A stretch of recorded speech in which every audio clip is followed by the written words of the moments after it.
Topic: Genetic monitoring populations. Number of hours 2. Key issues. Topic plan. First, genetic monitoring populations.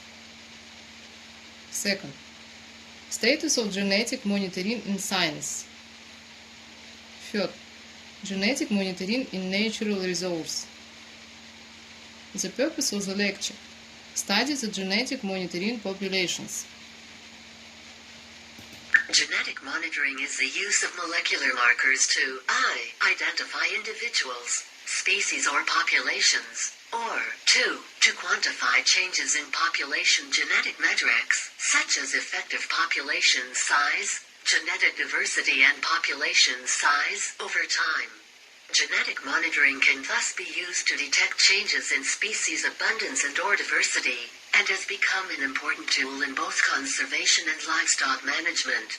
The types of molecular markers used to monitor populations are most commonly mitochondrial, microsatellites or single nucleotide polymorphisms, SNPs, while earlier studies also used enzyme data. Species gene diversity is also recognized as an important biodiversity metric for implementation of the Convention on Biological Diversity. Types of population changes that can be detected by genetic monitoring include population growth and decline, spread of pathogens, adaptation to environmental change, hybridization, introgression and habitat fragmentation events. Most of these changes are monitored using neutral, genetic markers for which mutational changes do not change their adaptive thickness within a population. However, markers showing adaptive responses to environmental change can be non-neutral. For example, mutational changes affect their relative thickness within a population. Two broad categories of genetic monitoring have been defined. Category A encompasses the use of genetic markers as identifiers of individuals. Category A, populations and species. Category IP, for traditional population monitoring. Category 2 represents the use of genetic markers to monitor changes of population genetic parameters, which include estimators of effective population size, genetic variation, population intermixing, structure and migration. At the individual level, genetic identification can enable estimation of population abundance and population increase rates within the framework of mark recapture models. The abundance of cryptic or elusive species that are difficult to monitor can be estimated by collecting non-invasive biological samples in the field, for example feathers, scatter fur, and using these to identify individuals through microsatellite or single nucleotide polymorphism, SNP, genotyping. This census of individuals can then be used to estimate population abundance via mark recapture analysis. For example, this technique has been used to monitor populations of grizzly bear, brush-tailed rock wallaby, Bengal tiger and snow leopard. Population growth rates are a product of rates of population recruitment and survival, and can be estimated through open mark recapture models. For example, DNA from feathers shed by the eastern imperial eagle shows lower cumulative survival over time than seen for other long-lived raptors. Use of molecular genetic techniques to identify species can be useful for a number of reasons. Species identification in the wild can be used to detect changes in population ranges or site occupancy, rates of hybridization and the emergence and spread of pathogens and invasive species. Changes in population ranges have been investigated for Iberian lynx and wolverine, while monitoring of west-slip cutthroat trout shows widespread ongoing hybridization with introduced rainbow trout, sea cutbow, and Canada lynx bobcat hybrids have been detected at the southern periphery of the current population range for lynx. The emergence and spread of pathogens can be tracked using diagnostic molecular assays, for example, identifying the spread of West Nile virus among mosquitoes in the eastern U.S. to identify likely geographical origins of infection and identifying gene loci associated with parasite susceptibility in bighorn sheep.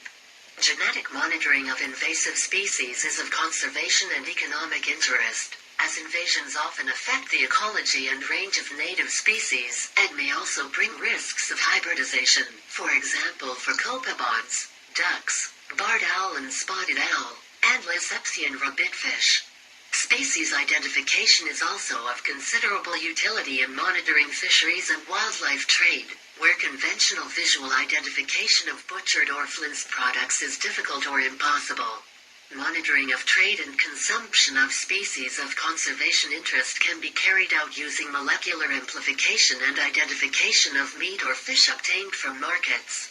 For example, genetic market surveys have been used to identify protected species and populations of whale, for example, North Pacific minke whale, and dolphin species appearing in the marketplace. Other surveys of market trade have focused on pinnipedes, seahorses and sharks. Such surveys are used to provide ongoing monitoring of the quantity and movement of fisheries and wildlife products through markets and for detecting poaching or other illegal, unreported or unregulated exploitation, for example fishing.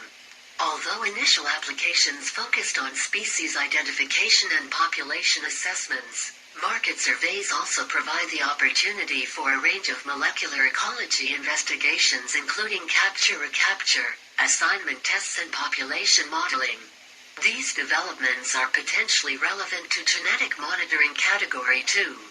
Monitoring of population changes through genetic means can be done retrospectively, through analysis of historical DNA recovered from museum-archived species and comparison with contemporary DNA of that species. It can also be used as a tool for evaluating ongoing changes in the status and persistence of current populations. Genetic measures of relative population change include changes in diversity, for example heterozygosity and allelic richness. Monitoring of relative population changes through these metrics has been performed retrospectively for Beringian bison, Galapagos tortoise, outing, Atlantic salmon, northern pike, New Zealand snapper, steelhead trout, greater prairie chicken, Mauritius kestrel and Hector's dolphin, and is the subject of many ongoing studies, including Danish and Swedish brown trout populations. Measuring absolute population changes, for example effective population size, can be carried out by measuring changes in population allele frequencies, temporal or levels of linkage disequilibrium over time, while changing patterns of gene flow between populations can also be monitored by estimating differences in allele frequencies between populations over time. Subjects of such studies include grizzly bears, cod, red deer, leopard frogs and barometric. Answer the test questions in the online class. Watch the video on the YouTube and send task to the university system. Thank you for your attention.